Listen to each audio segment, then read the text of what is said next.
Hello, I'm John Hartledge. Welcome to my channel. Today, we're going back to France. I know, there's just so many great wine regions. So much of wine history came out of France. We're going to talk about a wine.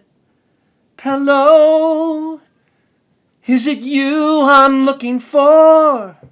Yeah, creds to Lionel Richie. I know, I'm a sucker. Yeah, dating myself, but that's okay. I love dating myself. So Pellehaut from Gascogne, southwest France, one of the most storied grapes.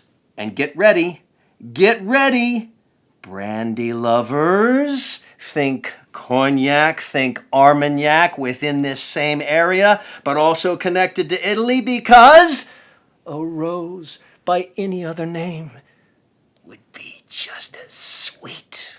Oh, dear Juliet. Let's chat wine.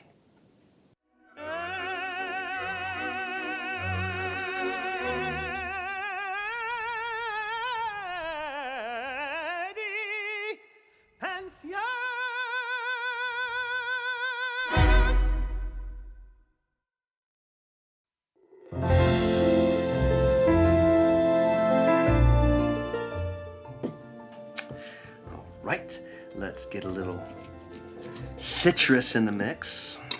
Oh, I love that. Ah, yes. Okay, I'm gonna cleanse the palate. Okay, let's go. Let's talk about Pellehaut. Hello, Pellehaut. I know I've taken it pretty far, but you know what? I'm just having fun. And that's what wine is about. It's about having fun. So we've got a fabulous value, as you can see in the notes. $10 price point. One of the grapes that really is one that I've always enjoyed, and it's just so high yielding. It yields a very high acidity. It's early maturing, so it makes it great actually for Armagnac and Cognac, two of the best brandies, or considered two of the best brandies, certainly from France, but worldwide. But it really produces a lot of grapes, so it's not terribly expensive, and it tends to be simple and refreshing, but I always love the Ugni Blanc from this region of France. It's southwest France. It's an area called Gascogne, or Gascogne, and within that area, you certainly have Armagnac. I always like the Armagnac. It's a little farther south than the Cognac. The Cognac brandies tend, for me, just my own personal, just tend to be a little bit high in alcohol, and I don't taste as much. Armagnac tends to be a little more rough. It wasn't as considered as classy, but tends to have a little more of a And brandy was actually shortened from the old Dutch term, brandewijn, and it really literally meant burnt wine. Because this wine was so high in acidity and low in sugar, it took low in sugar, see? You distill it. So you take it and you actually have to heat it. So you're burning it, if you will. But you're basically distilling, and you have to cook it for a really long time. And brandies, the longer they have to cook in the distillation, the more fine, the more beautiful they get, because more and more of the little extra flavors and any kind of improprieties or impurities in the liquid get, distilled out. So it becomes more and more pure and really more and more elegant.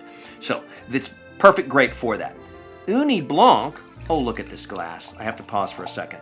If you can see that against me there. Let's chat wine. Look at that beautiful merch. We had these hand etched. Very excited. I'm really excited that this glass is heavy enough. Truth be told, full disclosure, it's a Libby's glass. I spent so much time trying to find the right shape. I wanted a glass that wasn't so big that it could have a white wine in it, but also with a nice shape that you can put a red wine in. So it's about an 18-ounce glass. But look at that, perfect for white. It's Libby's. It'll go in the dishwasher. It won't even hurt the etching because it's not colored. And it's sturdy enough, you can make a cocktail and have a beautiful cocktail with it. So I really do like this glass. I'm very excited to have it. Okay, Côte de Gascogne.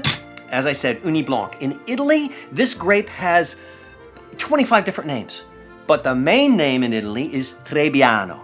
But it's the grape that's used in Tuscany. It's used in Abruzzo, Trebbiano d'Abruzzo, used in Abruzzo, used in Umbria, and used not in the Soave, but used around, Lazio, in central Italy, in the Frascati. So there's all kinds of uses of this grape.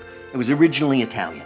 It was introduced to France, history lesson, in the 1300s, but this is a juicy one. You're gonna like this history. In the 1300s, during The Avignon Papacy. So in Avignon, France, now across the country, so this is southwest, but it was introduced in southeast in the Rhone region in Avignon, France, because the papacy, okay, the Holy Roman Empire. So the Pope's residence in Rome was attacked because they had a disagreement with the French king. But there was this safe spot in Avignon in southern Rhone. It was almost like its own place, separate from the king. And they had a bunch of popes in the 1300s took up residence there instead of in Rome. It's an amazing story, but that's how this grape was introduced in France. And it kind of, the popularity fell away. But once Gascogne found out that they could create cognac and Armagnac, again by accident, it got really, really popular in southwest France, in the area we're talking about today. Interestingly enough, at that time when you shipped out product, they didn't tax by alcohol amount. We would tax cognac and Armagnac more because it's higher alcohol, it's more refined, there's more processing. They taxed by volume. So what the French did was they would distill out the product, basically distilling out so much of the liquid and whittling down this high alcohol distillate. It became brandy. They would travel, they would pay lower taxes, and then when some of that would come back, all they do is add a little bit of water and get it back up to wine level. So basically adding the water back in. It will not taste the same if someone did that. So don't take your brandy and put water in it because it's not going to taste like wine. I don't think. Because the process of distilling is going to change that flavor quite a bit. Ooh, interesting. There's a little bit of like a flint. There's this little bit of soil, flint, mineral. Wow. I'm so excited about the aromatic. It's not really musky or fruity, but this is known to be more of a fleshy fruit, kiwi, mango. But the fruit stuff is very understatable. I'm gonna give this great stone and flint. That is really cool. Borders on earthy, but not mineral.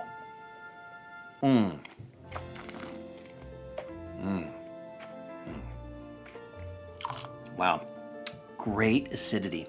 This wine is only 11.5%. If this were a Riesling, I'd say, oh, 11.5%.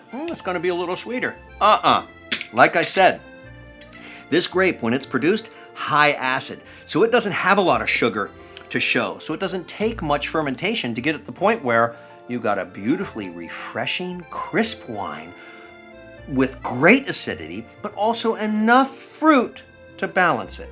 It's a dry wine, but really, really quite nice. For $10 price point, I mean, this is just fabulous, fabulous. And the proprietary name, Harmonie de Gascogne. What a great name. Yes, as I said in episode 1, or that last episode, we referred to the other Trebbiano. A rose is a rose is a rose. I get to finish it now, but not always. Come see me again. Subscribe, sip, and share. Dang that bell so you get notifications. This is like too fun. You don't want to miss them. Come back. Let's chat wine.